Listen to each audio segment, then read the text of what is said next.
Good morning.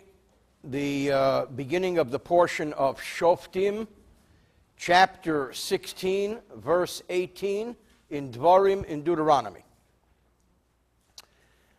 This portion, at least the beginning of it, is the basis for the very profound and lengthy tractate of Sanhedrin, dealing with courts, justice, witnesses, judges, and all of the many, many details of the Jewish court system, beginning with the words in verse 18, Shoftim v'shotrim, judges, as well as enforcement officers.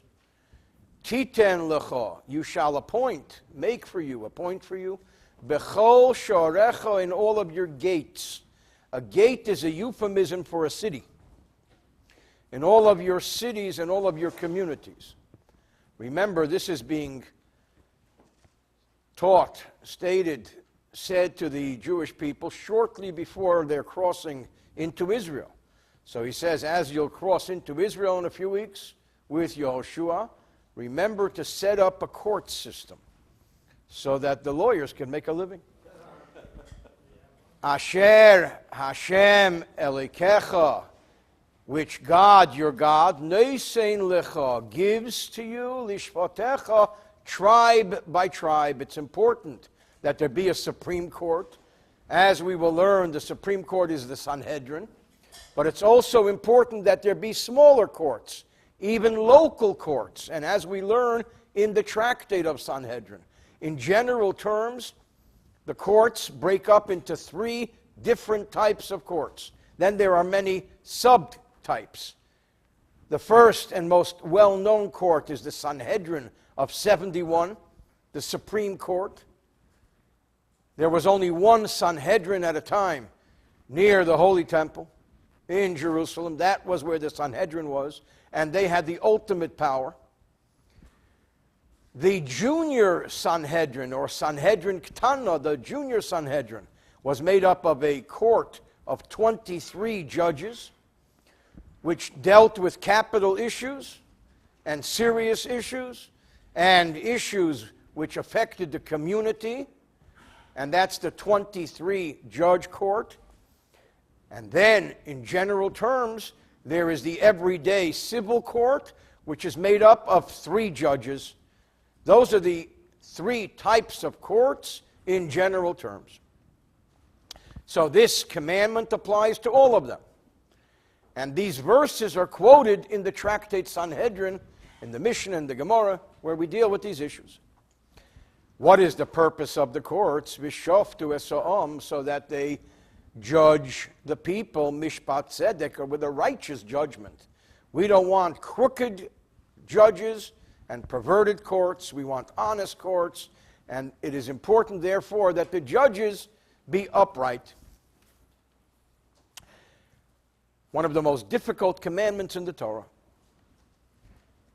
18, Shoftim v'shotrim. Shoftim, the term judges, dayanim, refer to judges, hapeskinas adin, who decide the law. What is shotrim, the word after that? Officers. Haredin esa'am, who govern the people, who make sure that the people follow achar mitzvosam, after the command of the judges. Because if there's no system of enforcement, then the court has no teeth. Shemakin, they can beat, v'keifsim, and bind, b'makel, with a stick, or v'rtzua, with lashes, achi yakabel olav as din hashefet, until the person accepts upon himself the decision of the judge. So here we have the enforcement process, because if courts have no enforcement, then the courts are benign and essentially worthless courts. Bechol shorecha, bechol ir va'ir, in every city there should be a local court. Lishvatecha, musav al titan lecha, this goes back to make for you. Shoftim b'shotim, there should be courts and officers. Titan lecha, you should establish for yourself. Bechol shorecha, in every gate, in every tribe, in every city. Asher Hashem Elokecha Neisein Lecha, which God, your God, gives to you. so that the Torah wants the courts to be available locally to deal with minor issues or civil or financial issues and so on. Lishvatecha milamed, this teaches us, shemeshivan dayonim, that we appoint judges l'chol shevet v'shevet in every tribe of v'chol ir v'ir, and in every city. It doesn't mean there has to be a Sanhedrin in every city. On the contrary, a Sanhedrin, there's only one. Shoftu esa'om manei dayonim mumchim, appoint expert judges, v'tzadikim, and righteous judges, lishpei tzedek, to judge righteously.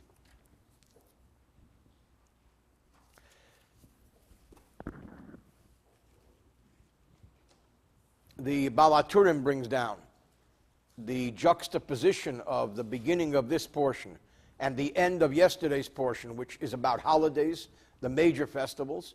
Says the Balaturim that the leadership of the Jewish people have to set up a system to monitor that when the holidays come, people don't go crazy and don't engage in activities that are inappropriate. Why? Because the holidays are leisure time and people take a drink. So we need to make sure that the leadership of the Jewish people keeps an eye that the community not get out of hand on the holidays. Holidays, as spiritual as they are and as great as they are, also present the potential for problems.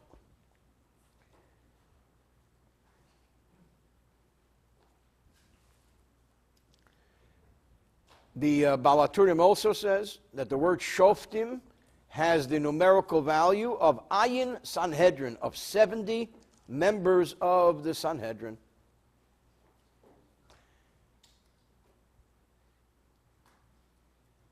Anyway, there are many other, well, here the Balaturim brings down from the Gemara, Shoftim v'shoftu mishpat, 3 expressions which allude to the 3 judges of the civil court.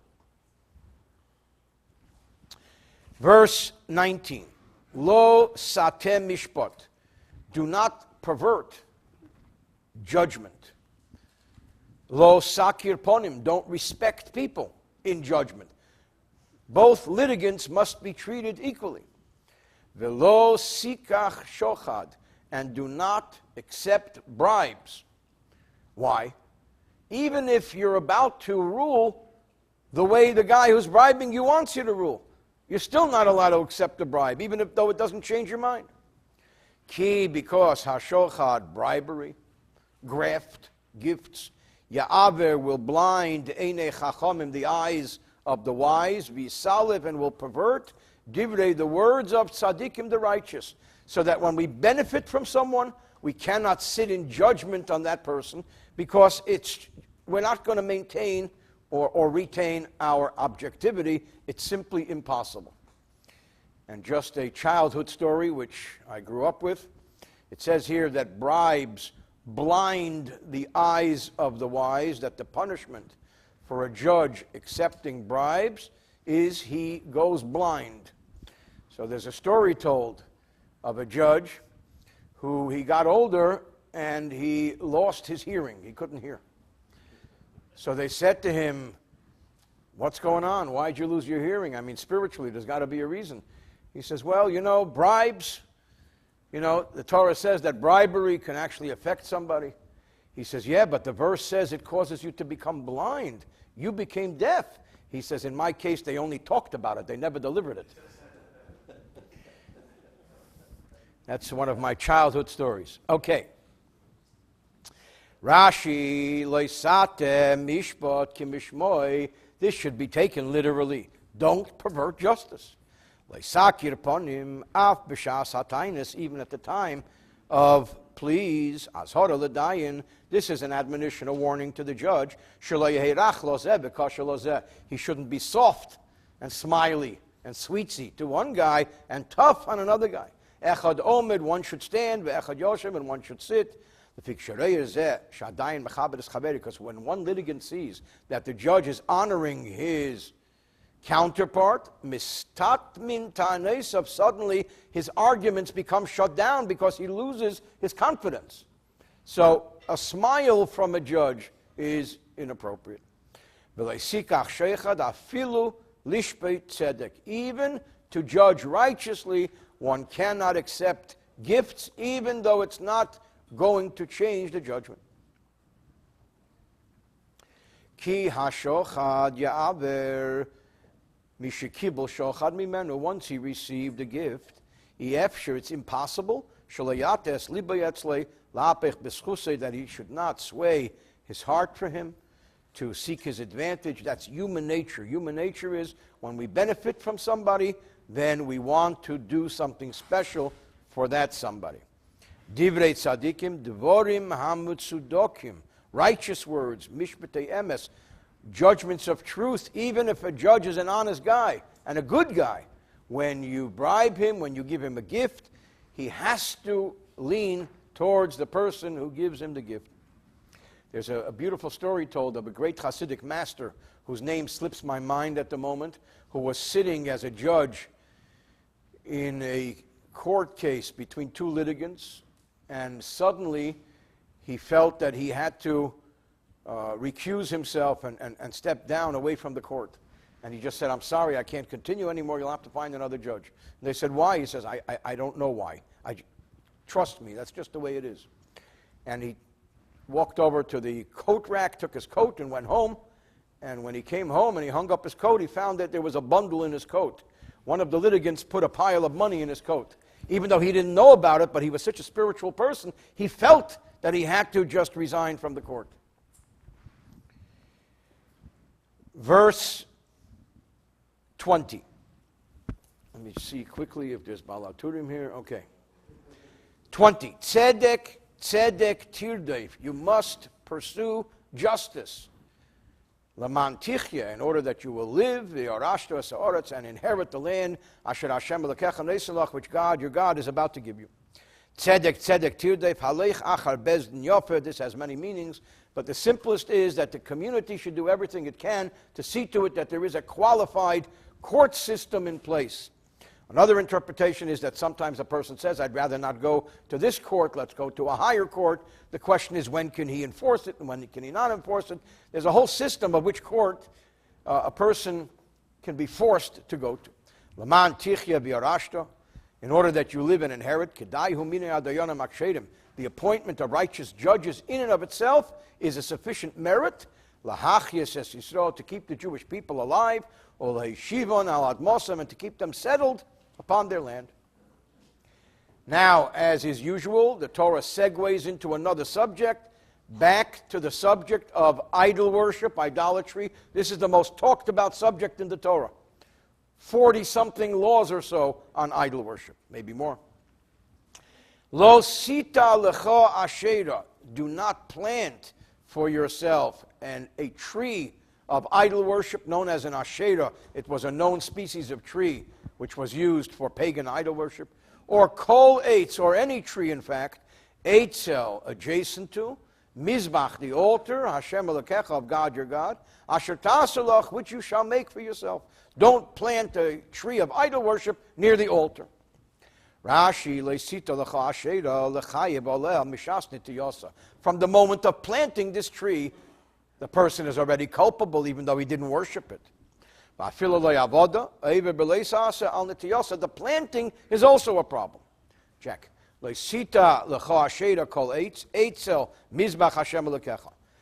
addition to the admonition not to plant this tree, which is idolatrous, azhara, this is a general warning,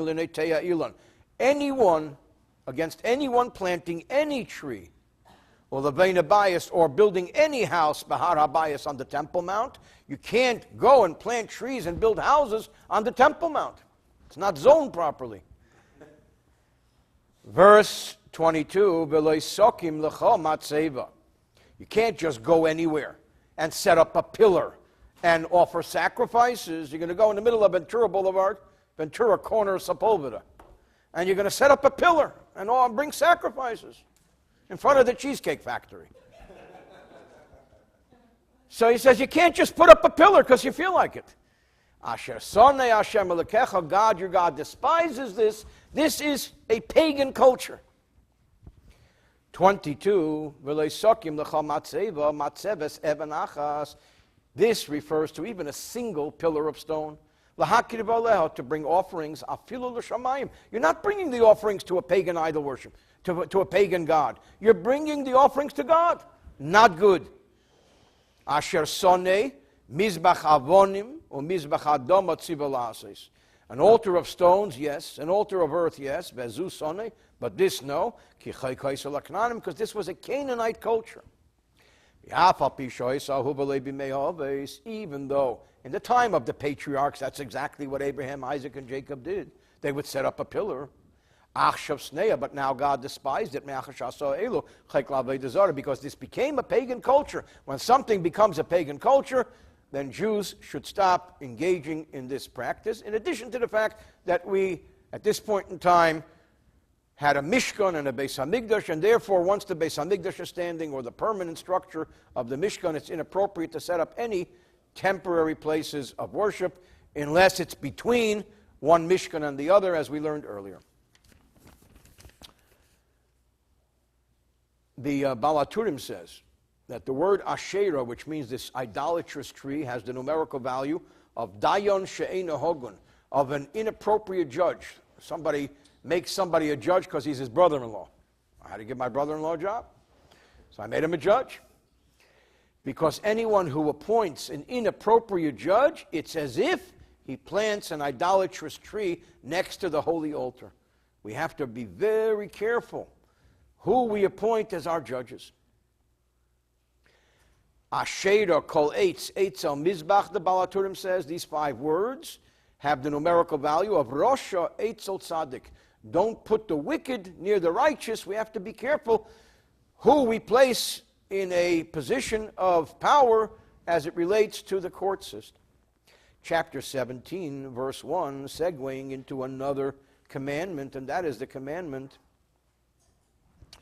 of making sure that the sacrifices are unblemished and that everything we think and do relating to the sacrifices are appropriate. Lo tizbach, do not sacrifice l'Hashem Elokecha, to God your God. Share, whether it's an ox or an animal, or a sheep. Asher yeh beimum, any blemished animal, kill davara, or anything inappropriate. Ki, because toyavas Hashem Elokecha hu, this is an abomination of God your God. Sacrifices have very specific laws. What is kill davara? Come to add, says Rashi, Latizbach kel davara, azhora, this is a forewarning and admonition, lemifagil bakodoshim, al yedei dibura, through speaking negative stuff in conjunction with the offering of a sacrifice. Any inappropriate speech, we also learned that any inappropriate thought can invalidate the whole sacrifice. There are other interpretations in the tractate of Zvachim which discusses this issue.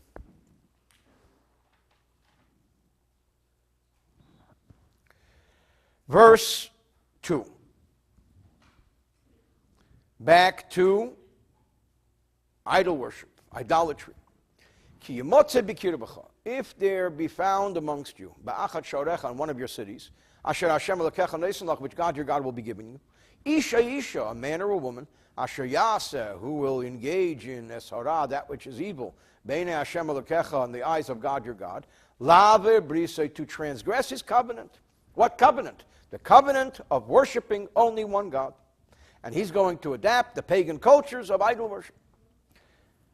Lave Brise, which covenant? Asher Koras Hashem Eschem, which God entered into with you, Shalei Lave Daved Zara, not to worship idols. And this guy went, Vayelach, he went 3, Vayavod, and he worshipped, he served Elohim Acherim, alien gods, Vayishtachu Lohem, and bowed down to them. What kind of gods did he serve? The gods that were the rage of the time. Whatever was vogue.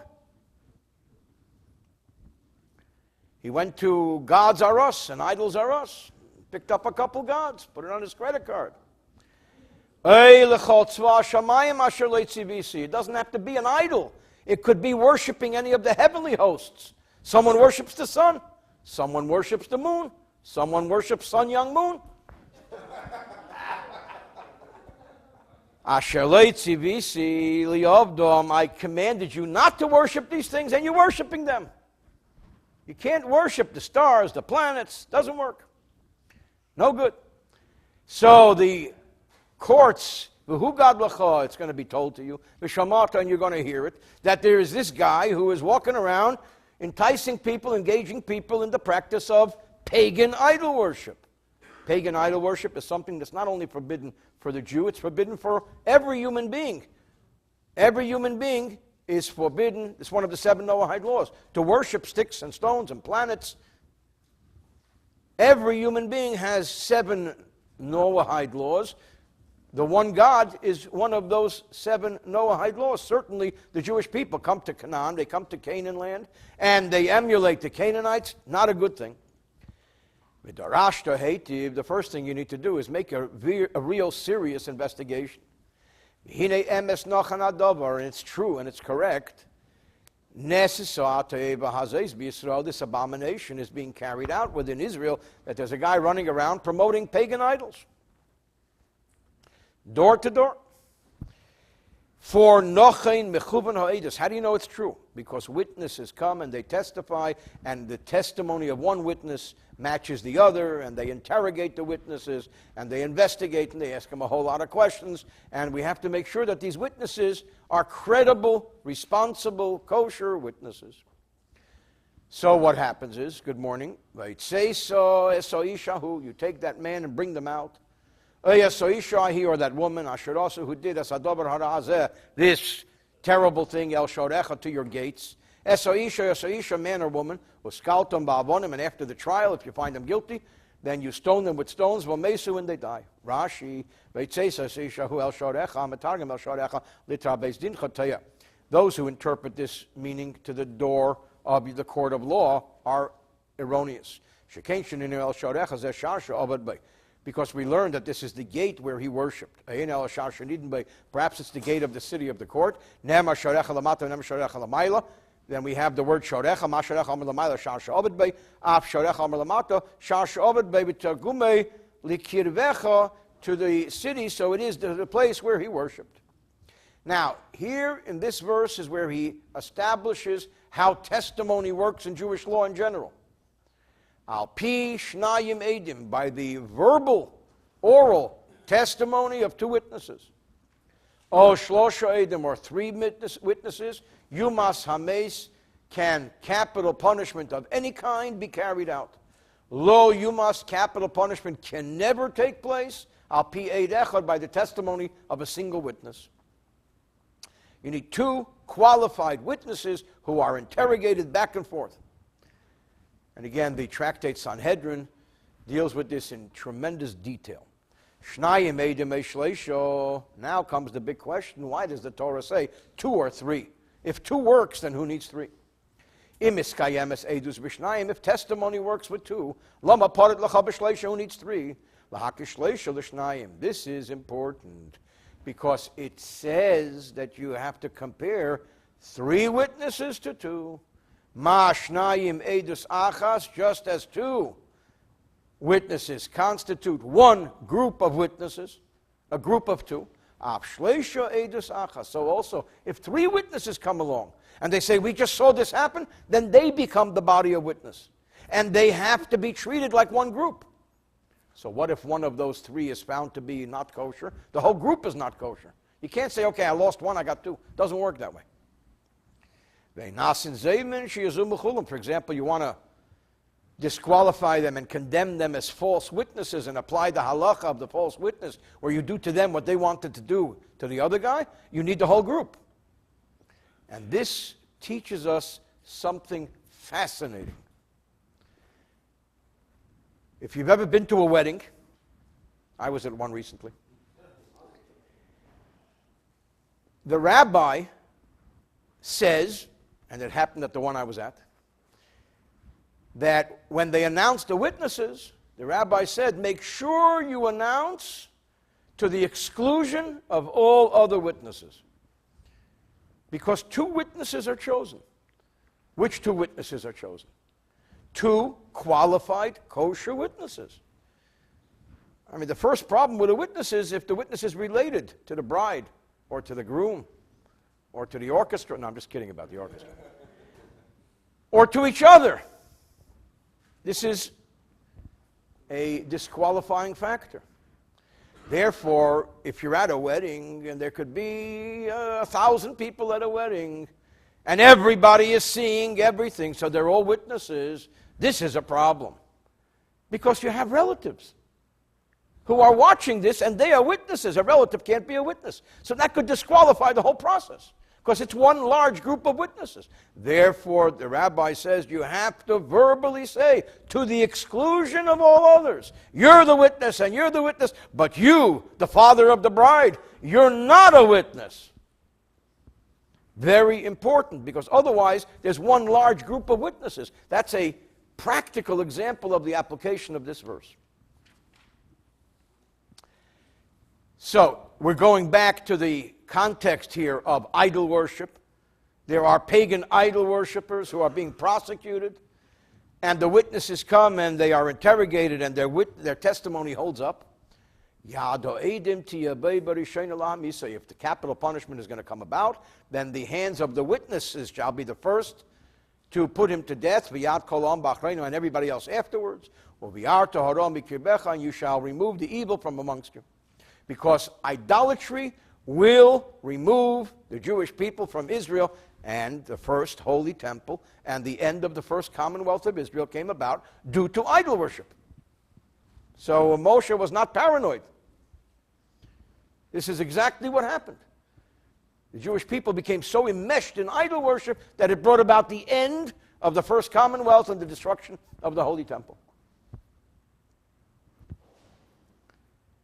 I recently mentioned that the great scholars prayed, the sages prayed that God should remove the temptation for idol worship because people couldn't deal with it. And in later time, idol worship, the temptation of idol worship was replaced with the temptation for money. Like the guy said, I was divorced for religious reasons. My wife worshiped money and I didn't have any. It's called a religious divorce. Could be the opposite too. Could be the husband worships money and the wife doesn't have any. Anyway, Yad Ha'edim, good morning. Let's see. Rashi, no, we go now to verse 8. What if there is a matter in law which is concealed from you? You come to the court and they present an issue before the court and the judge says, you got me? I really don't know.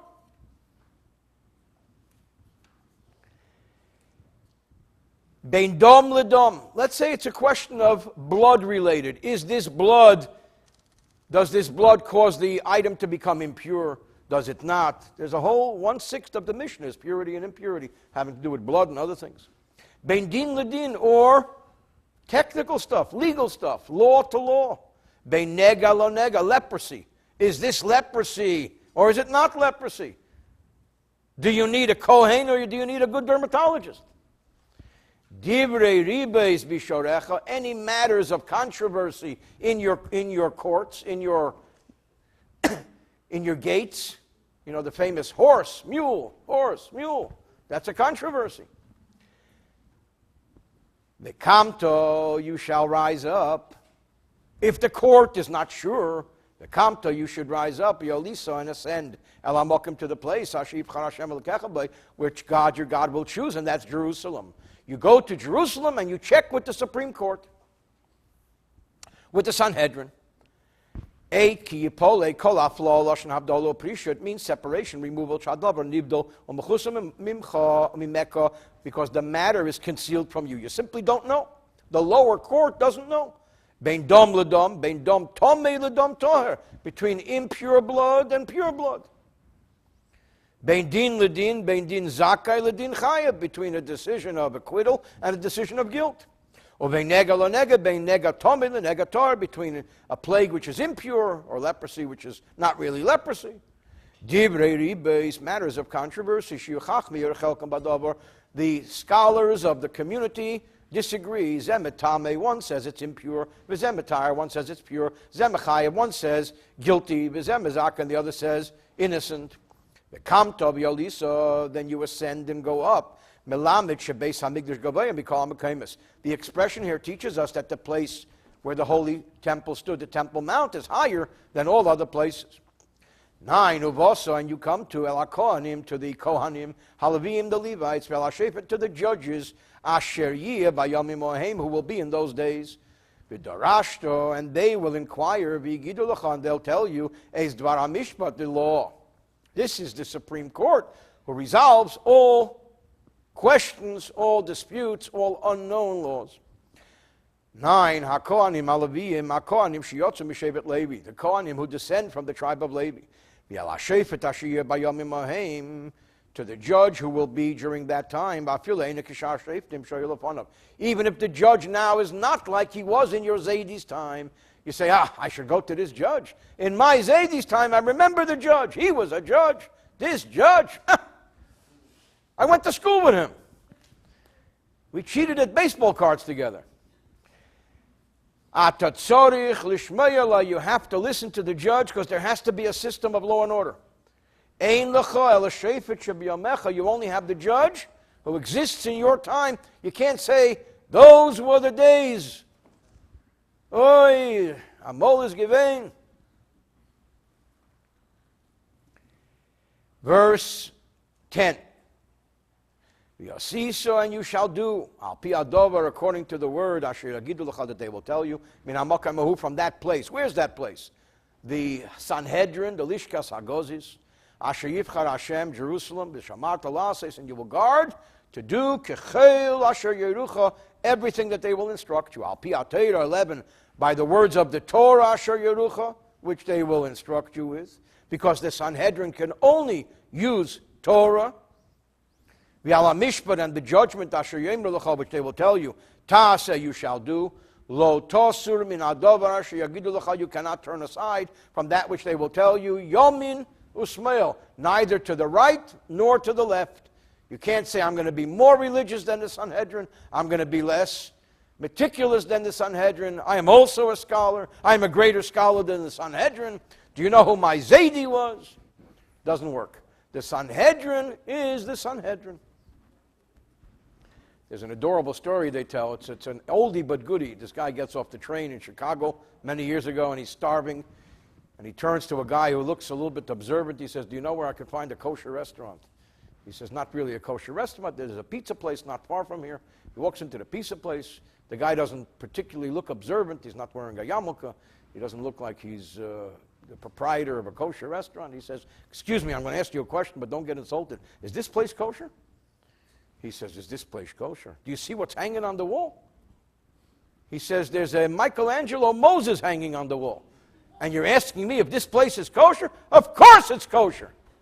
He says, mister, I don't want you to be offended, but if you were hanging on the wall and Moses was serving the pizza, I would be convinced that it's kosher. As long as Moses is hanging on the wall and you're serving the pizza, I'm asking you, is this place kosher? Verse 12. For those who say that we're dwindling in jokes. We are, huh? And the person who will act presumptuously with intent, who will not listen, to the Kohen, to the high priest in his issues, or to the judge of the Sanhedrin in his issues, then that person is liable to be prosecuted and could result in capital punishment. You can't successfully challenge the system, otherwise there is no system. You must remove the evil from Israel, which is why it's so important that the court system be a good one, otherwise you'll be killing innocent people. But just anarchy and lawlessness is even worse. 13, and everyone shall see, or shall hear rather, and fear, then no longer act with chutzpah to just bring down the system of law and order. That we wait until the holiday when everybody gathers to show that one cannot just wantonly oppose the court system.